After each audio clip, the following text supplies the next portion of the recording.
అందరికీ నమస్కారం. ఓం శ్రీ మాత్రే నమః. చాలామంది ఇంటి పనులను కేవలం ఒక బాధ్యతగా లేదా భారంగా భావిస్తారు. కానీ మన సనాతన ధర్మం ప్రకారం మనం చేసే ప్రతి పనిని ఒక ధ్యానంగా మార్చుకోవచ్చు. ఈ వీడియోలో ఇంటి పనులు చేస్తూ ఏ మంత్రాలు పఠించాలి, వాటి వెనుక ఉన్న ఆధ్యాత్మిక రహస్యాలేమిటి, మరియు అది మీ కుటుంబానికి ఎలా సంపదను ప్రశాంతతను తెచ్చిపెడుతుంది అన్నది పూర్తి వివరాలు ఈరోజు మనము ఈ వీడియో ద్వారా తెలుసుకుందాం. మన దైనందిన జీవితంలో ఇంటి పనులు అనేవి ఒక వీడతీయలేని ఒక భాగం. చాలామంది వీటిని కేవలం ఒక భారంగా భావిస్తారు.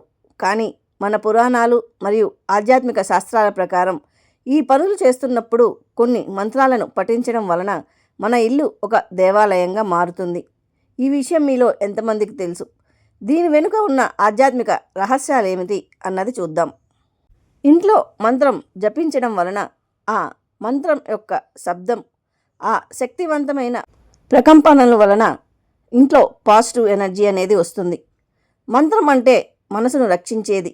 మనం పనులు చేస్తూ మంత్రాలను పఠించినప్పుడు ఆ శబ్ద తరంగాలు మన ఇంటిలోని ప్రతి మూలకు చేరుతుంది.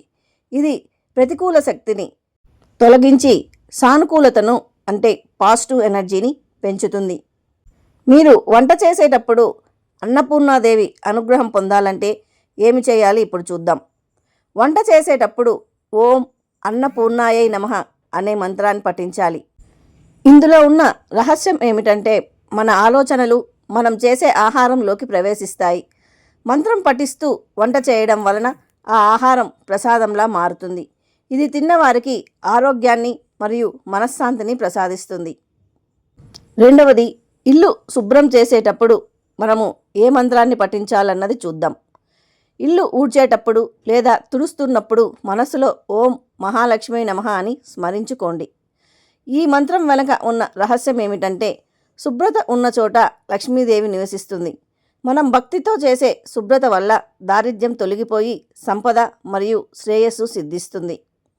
ఇప్పుడు మనము బట్టలు ఉతికేటప్పుడు లేదా నీటి పనులు చేసేటప్పుడు ఎటువంటి మంత్రం జపించాలి, ఇందులో ఉన్న రహస్యం ఏమిటి ఇప్పుడు తెలుసుకుందాం.